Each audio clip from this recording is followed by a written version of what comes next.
बिस्मिल्लाहिर्रहमानिर्रहीम। Welcome to my YouTube channel जिसका नाम है world of doctor Fahad Khan. और आप लोग एक्सेस कर सकते हैं मेरे यूट्यूब चैनल को at the rate of doctor Fahad Khan 1986, जहां आपको बहुत अच्छी मुनफरिद और हेल्थ से मुतालिक और हेल्थ के अलावा भी डिफरेंट जो है मटेरियल इस यूट्यूब चैनल पे जो है आपको मिल सकता है। आज का जो टॉपिक है वो हमारा बहुत अहम टॉपिक है, जिसका मैंने ज़िक्र कुछ दिन पहले अपने टिकटॉक अकाउंट पर भी किया था। तो मैंने सोचा कि आज जो है कई दिन के बाद आप लोगों से जो है बात की जाए और बहुत ही मुफीद और मुनफरिद किस्म की जो है मालूमात आपको जो है वो इस बीमारी के मुतालिक देना चाहता हूँ। अच्छा, जैसा कि आपको पता है कि इस दुनिया में सबसे ज़्यादा जो मरीज़ हॉस्पिटल्स में आते हैं वो दिल के अमराज में मुब्तला होते हैं। और इन्हीं अमराज दिल में सबसे अहम और ख़तरनाक जो बीमारी होती है वो दिल की रफ्तार का अपनी नॉर्मल स्पीड से ज़्यादा हो जाना, और साथ में उसका बेतरतीब होना। ये इंसानी ज़िंदगी के लिए बहुत बड़ा ख़तरा है। इस को हम अपनी ज़बान में एरिदमिया कहते हैं, यानी दिल की रफ्तार का तेज़ और बेरब्त और बेतरतीब होना। ये दो चीज़ें इंपॉर्टेंट हैं जिसकी वजह से इंसानी दिल सही तौर पर खून को जिस्म के मुख्तलिफ़ हिस्सों में मुहैया नहीं कर पाता, और जिसके नतीजे में इंसान को कई पेचीदगियाँ जो हैं दरपेश होती हैं।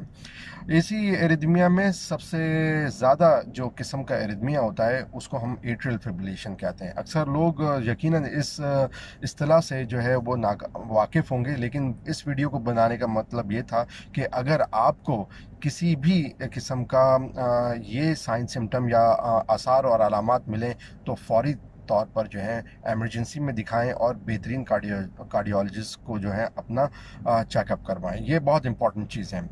इस दुनिया में तकरीबन 35 मिलियन से लेकर 60 मिलियन के करीब एक रिपोर्ट के मुताबिक लोग एट्रियल फिब्रिलेशन का शिकार हैं।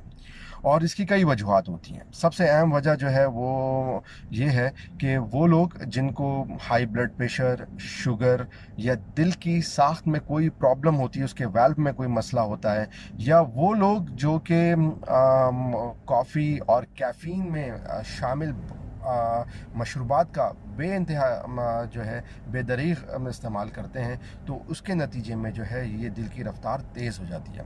आजकल नौजवानों में सबसे अहम चीज़ जो है वो अल्कोहल का इस्तेमाल, सिगरेट स्मोकिंग और साथ में ऐसे मशरूबात जिसमें कैफ़ीन शामिल होती है। इसकी वजह से दिल की रफ्तार अपनी हद से ज़्यादा होती है और बेतरतीब होती है, और इसके नतीजे में अमवात का अंदेशा कभी होता है।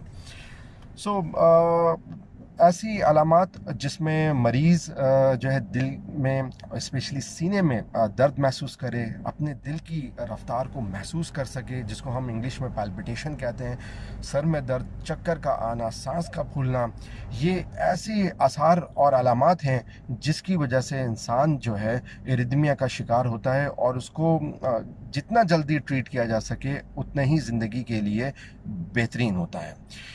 तो जब भी ऐसी चीज़ घर पे हो, जब आप डॉक्टर की पहुंच से दूर हों, तो उसमें कई ऐसे अमल किए जाते हैं, ऐसी तदाबीर की जाती हैं जिसकी वजह से जो है आप अपनी दिल की रफ्तार हॉस्पिटल पहुंचने तक जो है कंट्रोल कर सकते हैं। तो वो क्या क्या एहतियाती तदाबीर हैं? सबसे अहम चीज़ जो है वो ये होती है कि आप जो है ठंडे पानी की बोतल या आइस बैग जो है आप अपने माथे पर रखें। कोशिश करें माथे को या तो अपने घुटनों तक लेकर आएं, या नाक बंद करके गहरी जो है सांस लेकर बाहर निकालने की कोशिश करें, यानी नाक बंद करके बाहर निकालने की कोशिश करें हवा को। तो इसको हम वेलसल्वा मैनोवर कहते हैं। ये कुछ ऐसे एहतियाती तदाबीर हैं जिसकी वजह से आप कमो बेश अपनी ज़िंदगी को जो है मौत से बचा सकते हैं। साथ में आप जितना कोशिश करें तमाम ऐसी अशिया जिसमें कैफ़ीन का जो है इस्तेमाल होता है उससे कम इस्तेमाल करें, तो आप इस चीज़ से बच सकते हैं। अब हॉस्पिटल में डॉक्टर्स जो है डिफरेंट अद्वियात का इस्तेमाल करते हैं जो कि इंसानी दिल की रफ्तार को जो है फिल फॉर जो है वो कम कर देती है। दिल की रफ्तार, बेतरतीबी और ज़ब्तिगी, ये 2-3 चीज़ें ऐसी हैं जिससे आपका दिल जो है ठहराव में आता है। वरना इसकी वजह से कई अहम पेचीदगियाँ, जिसमें फ़ालिज का हो जाना सबसे अहम चीज़ होती है। इंसान के जिस्म में फ़ालिज का होना यानी आप अपनी सोसाइटी पर एक बोझ बन जाते हैं। इस चीज़ को समझिए और इसका इदराक बहुत ज़रूरी है।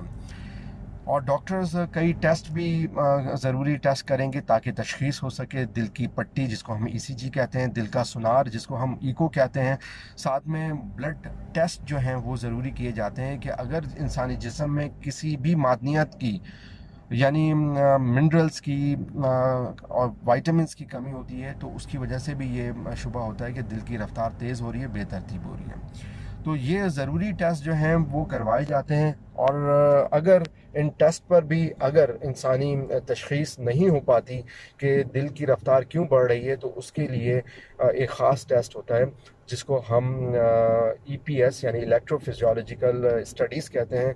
आम ज़बान में हम इनको बरकी अमलियात कहते हैं, जिसकी वजह से इंसान के दिल में ख़ास पोर्शंस पर कहीं कहीं अगर कोई ऐसी चीज़ आ जाती है जो कुदरती भी होती है और उसको एनवायरमेंटली भी हम एक्वायर करते हैं, तो उसकी वजह से भी दिल की रफ्तार जो है बढ़ जाती है। तो उस अमल से जो है इन चीज़ों को बर्न किया जाता है ताकि दायमी तौर पर जो है दिल की रफ्तार को जो है बिल्कुल एक सही मुनासबत से रखा जाए और तमाम